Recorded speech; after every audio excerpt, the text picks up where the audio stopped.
Hey,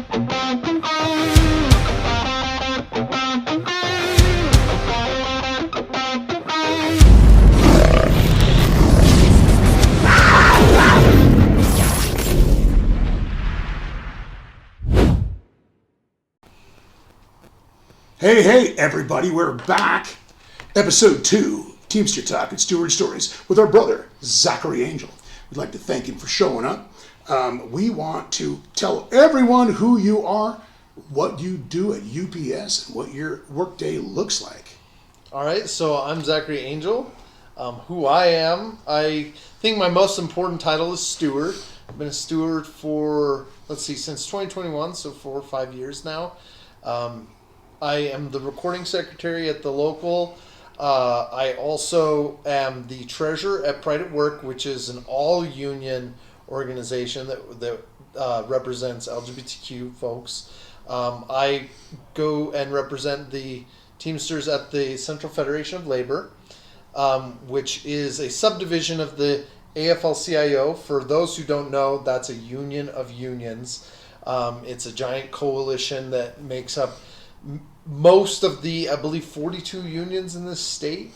And then I've been the lead, at least in practice, not necessarily in the final word, but I've been leading up a lot of the efforts for the Teamsters in the Protect Utah Workers Coalition, which is the coalition that is built to fight HB 267, which will now be Prop 1.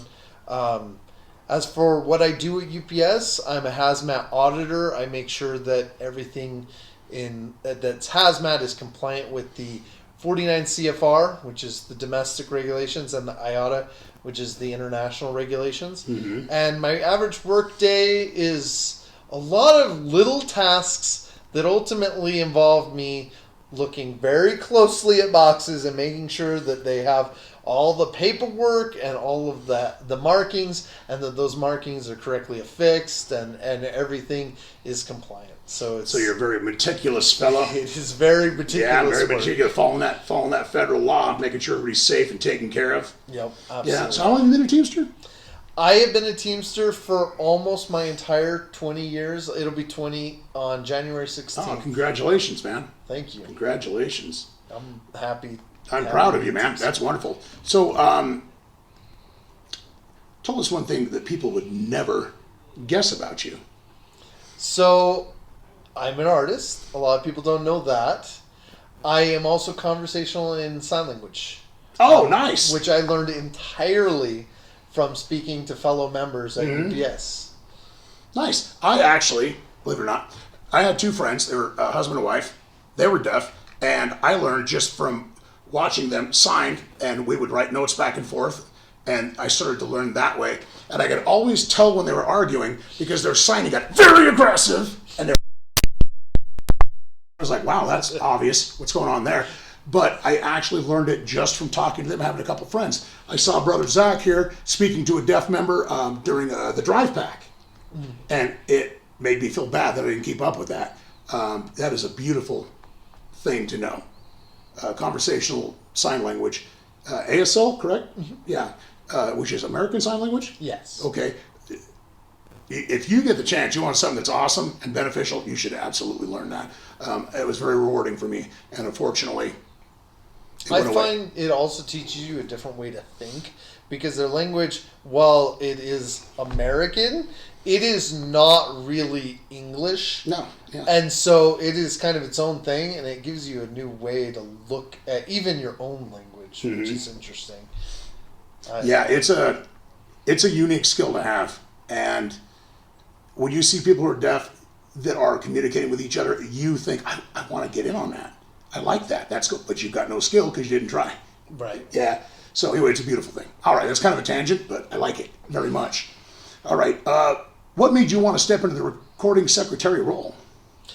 So it all started when I was in negotiations for the JC3 part of the Teamsters UPS contract. And I got involved in that because I wanted to do right by part-time especially. It was very important to me. And more, I've just wanted to do what's right by members. That was what led me to getting involved enough that I was asked to be a recording secretary. Was just wanting to do what's best for the membership. Was it all about the money? All of the money, it's a voluntary position. Oh, I thought it was all about the money. No, it is voluntary. So you're doing this for free? Yep. Every time you see me, it's pretty much free. Oh my goodness. Oh my goodness. That is insane that you would do something for free in service to others. That's beautiful, is what it is. All right. So why do accurate minutes and documentation matter in these meetings? So it is incredibly important first for members to be able to review the minutes and see what happened and know, how those meetings went and what decisions were made. But even more so, perhaps, that the law requires a lot of unions. There's a lot of reporting requirements. The Teamsters has a history internationally.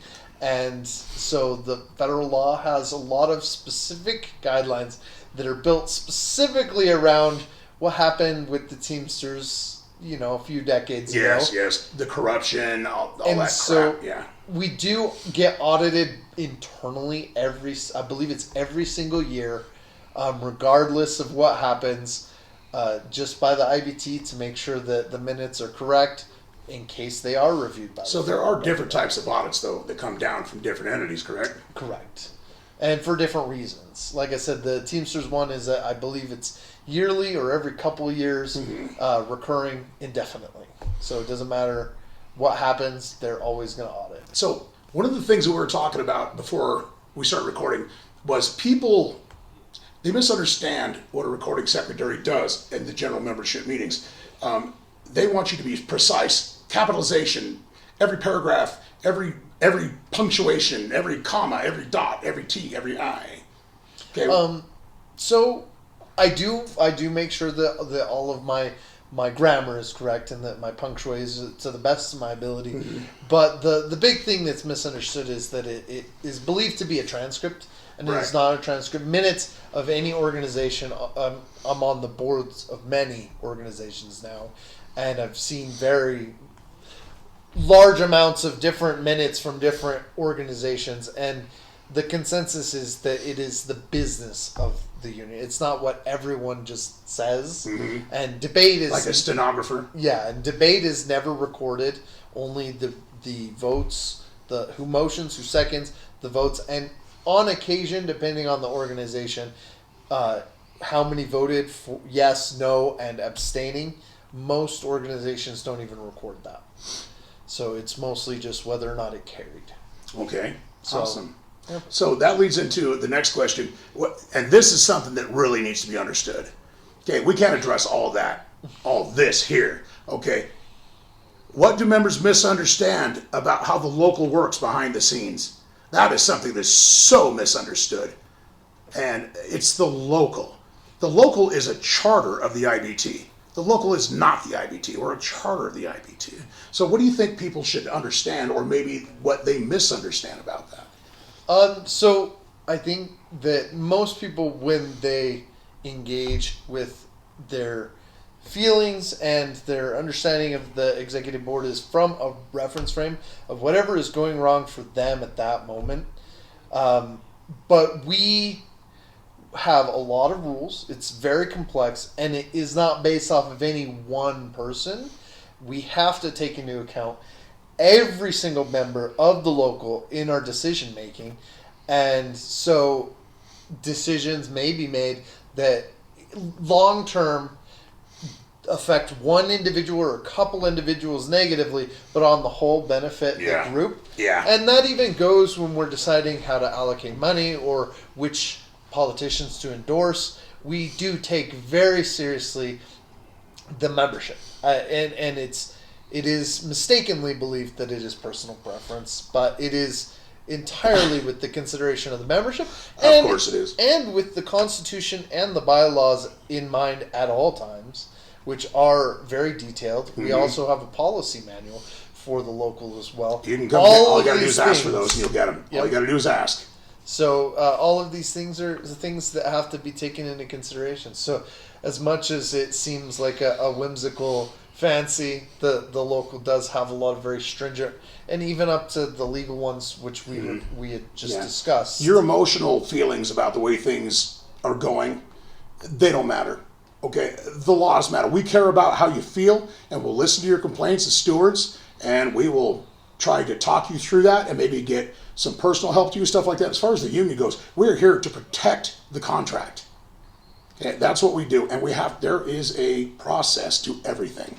And regardless of how you feel about that process, it is the CBA, and that is by the steps. Your emotional feelings about the CBAs don't matter much.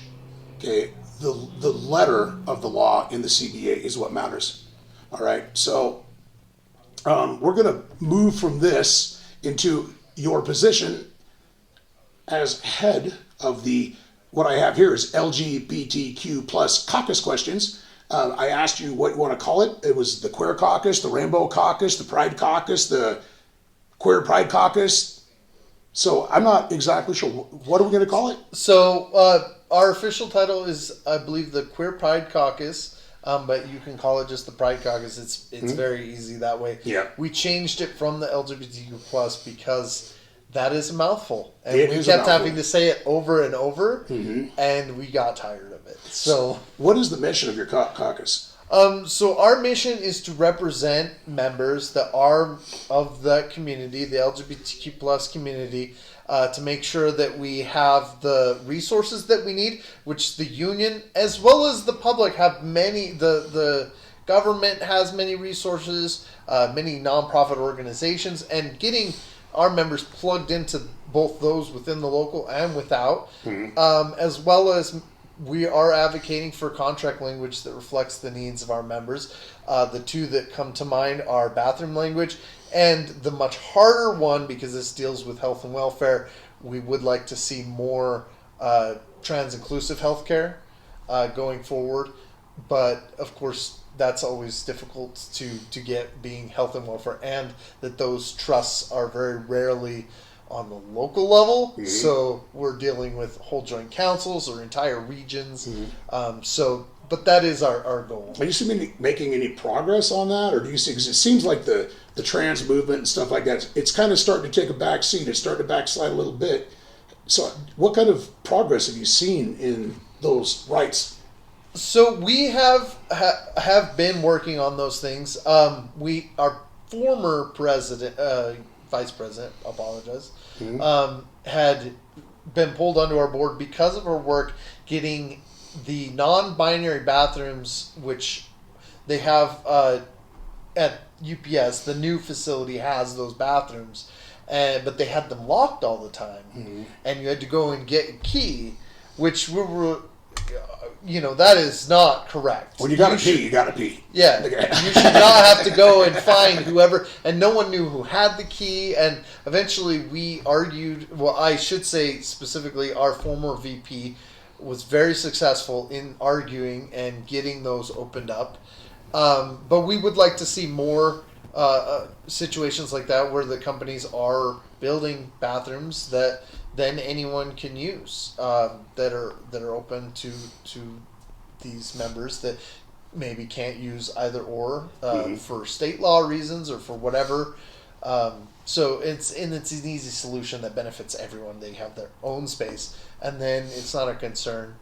As far as resources, yes, we've actually put together entire pamphlets and flyers of resources. We've been gathering ever more resources, so that our members have those. And then for the contract, or for the health and welfare stuff, that's more long term. That's going to be a big struggle. We're going to have to work with the national LGBTQ plus caucus and try and get that stuff done. Okay, so something I'd like to get across to people is the whole caucus thing. There's a lot of people in this local that they don't like caucuses. They don't want his caucus, my caucus, Mr. Telemonte's caucus. They don't want the Polynesian caucus, the Hispanic. They don't like that. They want us all to be Teamsters, period. So do I, because we all are Teamsters, all of us. Okay, but we have like-minded groups. Okay, so conservative, I'm a conservative, 1,000%. I believe what I believe. And that doesn't make me dislike the other caucuses at all. In fact, I want us all to come together to strengthen the union. It's the whole reason I founded this. It's the whole reason Mr. Caleb Miller, who is still here, wants to be involved. It's to help build unity. So how do you think that your caucus can help build unity? So I'll speak first to myself. I have supported every caucus that has come into existence. 100%, my first ally right there. I have everyone that has publicly announced and officially opened itself. We have been there to support. We have given resources to the Hispanic caucus. The Conservative caucus, also, of course, being so new, such resources have not been requested, but Right. it is something that we would be open to in the future. Helping write bylaws. Those are things that we've opened ourselves because we've written bylaws. We've formed those things. As far as how it builds unity, caucuses, both at the local and the international level. The international level, they do have a certain amount of divisiveness to them. Yeah. And it's unfortunate because that's not the purpose. It's the reality. The purpose is to facilitate the needs of individual groups within the union. Each group having different needs, and to make sure those needs are represented. It is hard for Very well put. the union to seek out information from every member. Yes, sir. But the caucuses can kind of funnel that and say, this is what we need.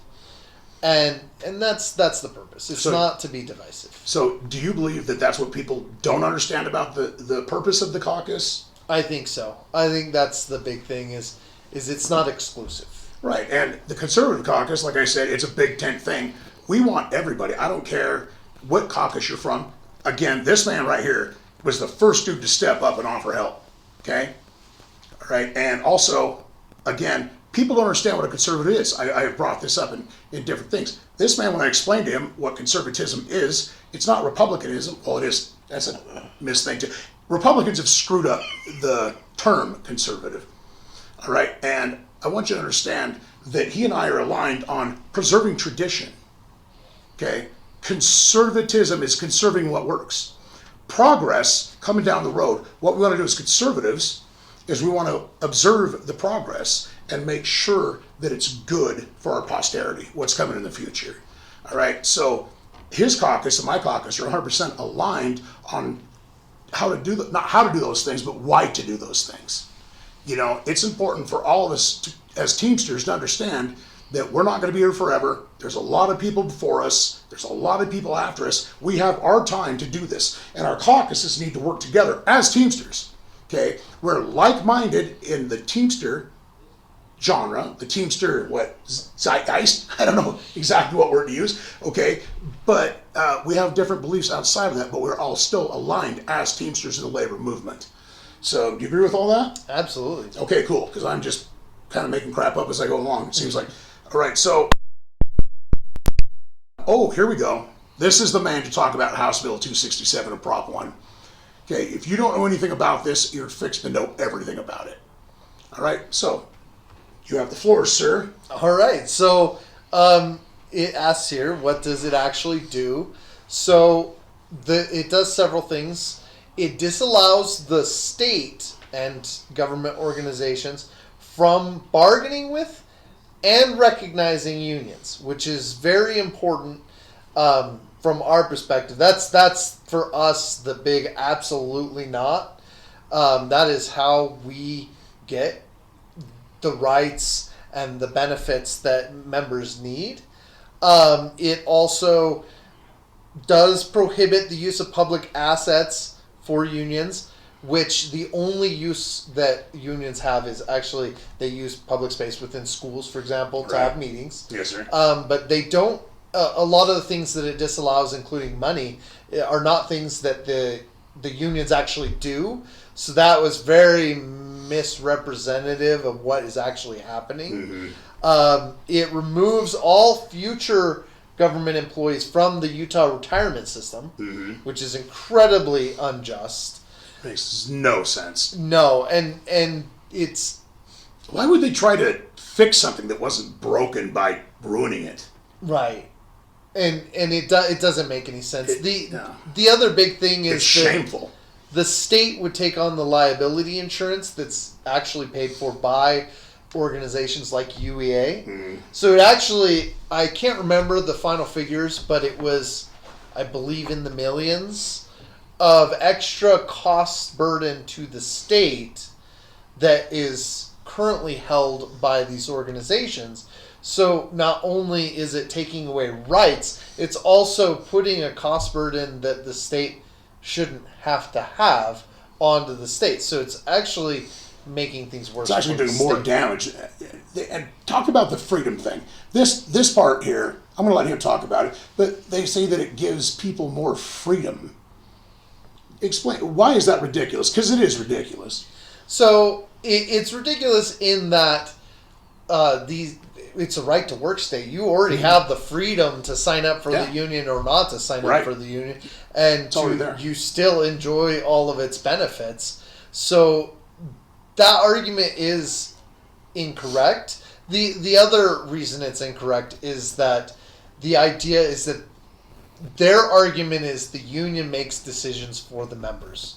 But anyone who's been a part of a union, as most of our audience is going to be, they understand that you vote on your contract. Yes, sir. Now, granted, you do have to be a member. Yes, sir. But if you're a member, you get to decide these things. They're not just decided for you. So that is an incredibly inaccurate representation of what actually happens as being unfree. Right. So this specifically applies to public sector unions. Okay, why would we care as private sector Teamsters? Why would we care? So the very first thing, we have 25 members, brothers, sisters, siblings over at Magna Water that are affected directly by this. They would cease to be Teamsters. So right away, They would cease to be Teamsters? they would not be able to be recognized by this law or bargain with their employer.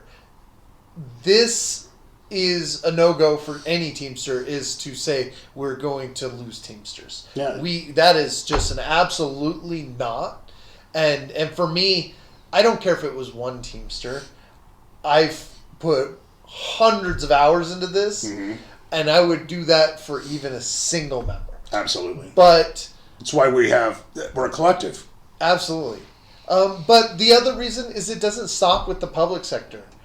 They're going to get, if they get this win, they're going to see how they can apply it to the private sector. 100%. They've been coming for the private sector. The NLRB has been rendered functionally, well, I should say, it's defunct at the moment. Yeah, they've removed the teeth. And this, it absolutely weakens union stability across the table. Okay, and if you care about the strength of the union, you probably know why the strength of the union actually matters. Families, children, wives, healthcare, wages, better working conditions. All the things that the Teamsters started for in 1903. Okay, we don't want to slide backwards. We don't want this to happen on our watch. We are union members, Teamsters and otherwise. Let's not let this happen. It is up to us to organize, lobby, fight, stand up, talk to people, spread the word, and because people just, I'm busy doing my own thing. Well, I'm sorry, people and children and families need to be recognized, taken care of, loved, and we need to be part of that as a community, helping each other. Okay, that's why the head of his caucus and me and the president of the conservative caucus are here. Okay, is to strengthen families, strengthen benefits, strengthen Teamsters, take care of people. People in the past did this to take care of us. It's our job, our duty to take care of business for the people in the future. That's why we're here. All right, so, oh man, we were talking about what is your 30-second explanation on the UPS belt. So I don't know what I was doing when I asked that question. I think I was just going to kind of ask him, what's your overall opinion of how things are going at UPS? Things have been rough. With we lost a plane. Things like horrible. that. The economy is Horrific. in a bit of a state, and shipping, as you know, being in freight, shipping sees it first when there's a problem with the economy. It's the barometer of the economy. And Absolutely. so that's been rough, but on the whole, I think it's really great. I love what the Teamsters brings to UPS. We do such a great job. We make sure that every package gets to every door. Our drivers, our members care about making sure that when our customer doesn't know, I send emails all the time saying, would you reach out to the customer because they've been having these mistakes, so that they don't have to have stuff held at my facility and lose and reship stuff and pay extra money. I want to make sure that they have the best service that they can. And I think that's what Teamsters brings to it. And so I see that as being the real benefit to UPS. The one thing about ABF and being a Teamster company, any Teamster company, is the CBAs, they lay down the rules for both sides. Both sides, they negotiate in good faith, they call it. All right. And for the most part, I believe they're negotiating in good faith. Then that gets signed into a legally binding document. Both sides have agreed upon it.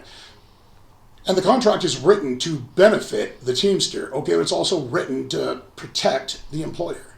All right. But the employer, in my experience, spends a lot of time and a lot of money trying to figure out how to screw the Teamster every day, all day long. They skirt the rules, they change the terms, they literally change the definition of words. And they say, well, that's not how we interpret that. Well, when you wrote it and you agreed to it, that's the way it was presented. And now you're like, no. So that's why you have stewards. That's why you have BAs. That's why you have locals to stand up and fight against stuff like that. Because if they just get to railroad you with that, why even have a unit? If they could just do what the hell they want, you don't even need a unit. They'll just fire you because your breath stinks, as I always like to say colorfully. All right, so let's stand up, not only for ourselves, but for other people's families, Teamsters, public sector, private sector, and our posterity, those to come. So anyway, closing statement, sir, anything you want to add? I did. You brought up an interesting point that comes to mind, which is that when we're negotiating these contracts, there's been times that I've personally seen, having been in negotiations, where you try to give them something that helps them, and they reject it. And that for me is kind of, it's exemplary of what unions are. It exemplifies what we are, in that we don't want to kill companies. We don't want them to suffer. No, we don't want to kill the golden goose, man. We are there to improve the situation. Absolutely. Those laws and rules are there for a reason. And if management can understand that we're working in good faith and we're taking care of business, why would you want to ruin that? But it seems like they often do. Unfortunately, because of the bottom line. That does happen. Because of the bottom line. And yeah.